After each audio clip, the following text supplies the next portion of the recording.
Welcome back to Breakfast Live. As I did mention before, our next guest has indeed joined us, and it is Priscilla Saidi. And today she's going to be telling us about the importance of health screening tests and why it's actually imperative to have them. So, good morning, Priscilla. Good to see you. So, what's in your head? What's it today? You're calling me Priscilla for the second time.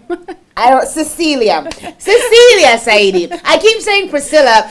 It is actually Cecellia, and I'm surprised that I've said that twice now because she's a very good friend of mine, Cecellia. I'm sorry, Cecellia. No, I have a cousin, Priscilla, so that's all good. And you know what? When I was writing it down on the script, I was like, this is wrong. Her name is not Priscilla. You know when you see something and it's wrong? And you know it's wrong. You just can't figure it out. Yes. My apologies, Cecilia. But thank you for joining us on the program. Thank you, Wendy. What are health screening tests? So, screening tests, Wendy, are a way of trying to identify rather apparently individuals that are at risk of certain health disorders. Right, okay. So, they are different from diagnostic tests. Okay. So, screening tests rather are so simple. Mm-hmm.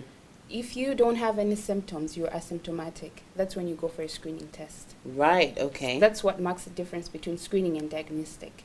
Okay, so how do they know that you have a problem in the first place if you're asymptomatic? So nobody has to know that you have a problem. Right. Neither you as an individual. Okay. So if I'm just the way I'm feeling, I don't have any symptom, I don't have any sign, that's the time that I should go for screening. Mm-hmm. But it has to be scheduled. It can be every time. Right. But when I start having a headache or vomiting, then I go for a hospital visit to see a GP, and then he orders a test. Then that becomes a diagnostic test. Right. Because it's based on how I'm feeling and the symptoms and signs that I'm presenting with. Right. Okay. So you'd want to think about screening as a car next service. Right, okay. So when you do service now for a car, they give you, if it's a Toyota, they give you 5,000 Ks. And you know you're always watching on that sticker and your speedometer. Yes. And you notice the mileage. And when you see that it's closed, you know that I should be ready for it. Due for service. Yeah. It's you. Okay. It should be the same thing that we're doing with our bodies. But that's something. So monitoring our mileage, basically. Okay. And knowing when it's time to then go in for service, which at that point would mean we can now be diagnosed. Because only when you go for servicing is when they then tell you what the problems are with your car, right? That's what you're trying to say. But sometimes it's not a diagnosis per se. Because if, for example, for a car, going back to a car, if you just change the oil, the filters, there is nothing wrong. It's just due time. Maintenance. Yes. So for our bodies, there are times that we do have to do some certain tests. Okay. But without feeling any signs, having any signs and symptoms. Okay. So it's just routine for certain tests that should be done. And that can be a determining factor whether you have to go for a diagnostic test or you just Makes sense maintain. now. Yeah. So it's for decision making. Okay. So how often should we have these kind of health tests? And at what point do they become critical? I'm guessing when you're younger and you're a child, maybe it's not that imperative, is it? I don't believe kids have those kind of tests, do they? So there are screening tests at each level. Oh, right, For a pregnant woman, there are some certain screening tests that are conducted. For hemoglobin to check if you have enough blood levels. They screen for, you go for a test for HIV. So there are screening tests when you're pregnant. When a baby is born at infancy, as well, there is a hearing test.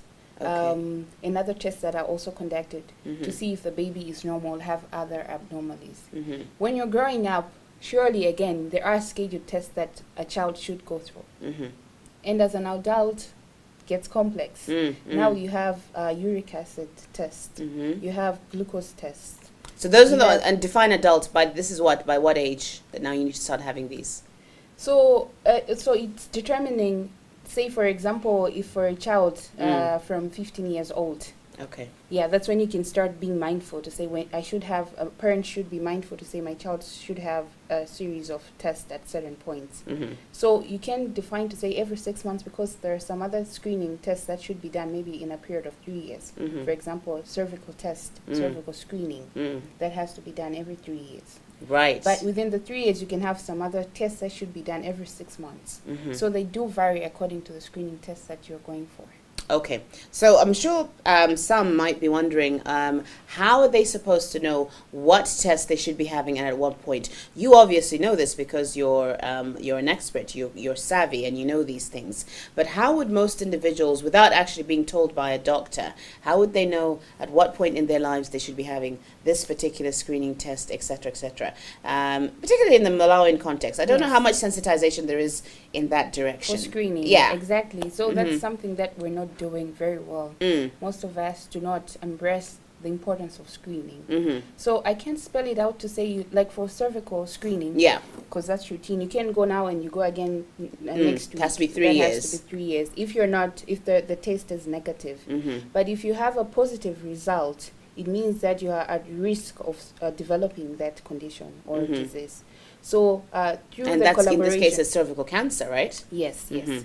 But for example, if it's, for example, you go for hypertension screening, so your blood pressure reading is high, obviously they'll tell you come again in the next 3 days. Then they find another high reading, they tell you again come again another 3 days. So it's short periods of screening to determine if the high reading of blood pressure is consistent, and if it's consistent in a short period, then that can be an underlying determining factor for you to be hypertensive. Okay, so which is high blood pressure. Yes, high blood pressure. So along with that, just that sometimes our hospitals aren't so much into doing a certain or triangulating the results. You can have, aside just a cuff reading for blood pressure, you can also have glucose reading, a test. You can also have cholesterol. That's more for to determine diabetes, potential diabetes, am I right? Yeah, so if you if your glucose is high, your cholesterol is high, so much the risk for you to be hypertensive. Okay. So you can triangulate the results from different screening tests for a doctor, a GP, or whoever is seeing you to make a good decision if you really are at high risk. Wow. Yes. Okay. So how does one actually get these tests done? Do you just walk into a clinic and say, hey, I want to get this test done? Is that how it works? Exactly. If it's screening, yes, you just have to do that. Right. So if you know if it's cervical screening, you have to go walk in a center or a hospital that does that.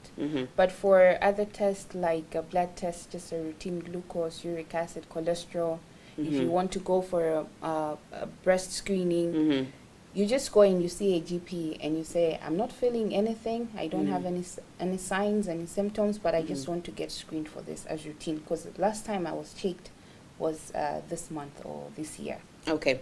What are the dangers of not having some of the screening done? I mean, I imagine some of the conditions or potential conditions are relatively harmless, and it's like you said, more or less maintenance.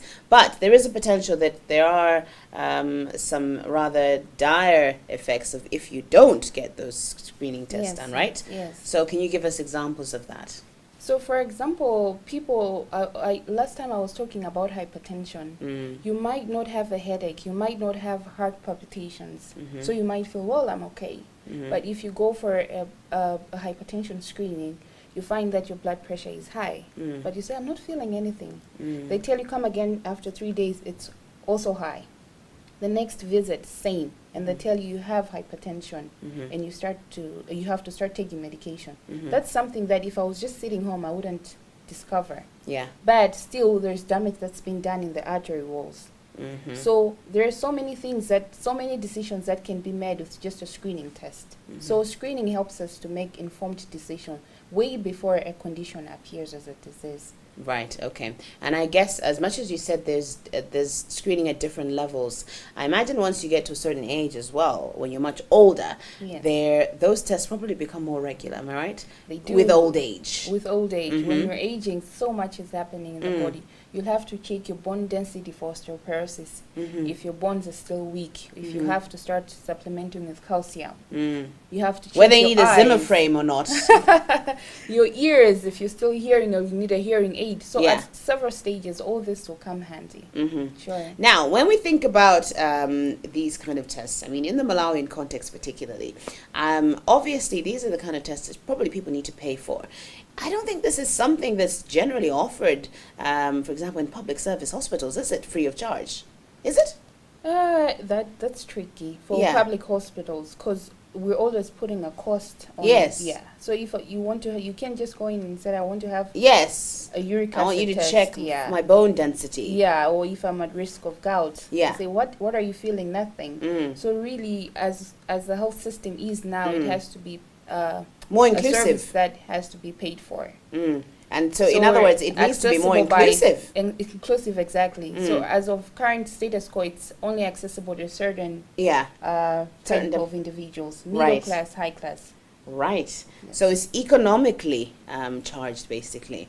The reason I ask is because obviously the majority of us live in the rural areas, Yes. and the majority of us will be. I mean, in those areas, you have the people with old age, you have kids, and they still need these tests just like everybody else. They But from do. what you're saying, it sounds like in some ways they're isolated and they can't access these services. But there are outreach services that are Mm. provided by some other NGOs or some just other Yeah. volunteers that come from other countries and Yes. say we're going to go to a certain village and we're going to do this And type conduct of screening those- test. I see. But they're not as common as We would what like. we would like to be. Right. Exactly. Okay. Well, Cecellia, thank you so much for enlightening us and telling us about the importance of these screening tests. From what you've told me, it seems sensitization is the big thing. Right now, we've heard about it, but I think without talking about it, not many people would realize they need to go for regular hypertension screening or glucose screening, etc., etc. I think it's only something that you realize when perhaps you're ill, then you go to hospital, then they say, "Oh, let's check A, B, C, D." That's that only becomes a diagnostic test. you see, so it Because you're trying defeats to the find out object. something based on what you're feeling. Exactly. Yes. So it kind of defeats the object of entirely. But hopefully, maybe we've all learned something. So now that we are a bit more aware, maybe we can make a more proactive decision to actually make our way to these medical institutions and actually demand these tests. A big thank you to Cecellia, as always, for joining us, as she regularly does on Breakfast Live and giving us all that insight. But Breakfast Live does continue. We're now moving across into politics, and I'm now going to be joined very shortly in the chat room by Dr. George Jaima, who's going to be talking and analyzing the upcoming nomination of running mates, which is, of course, very, very imminent as we approach the elections.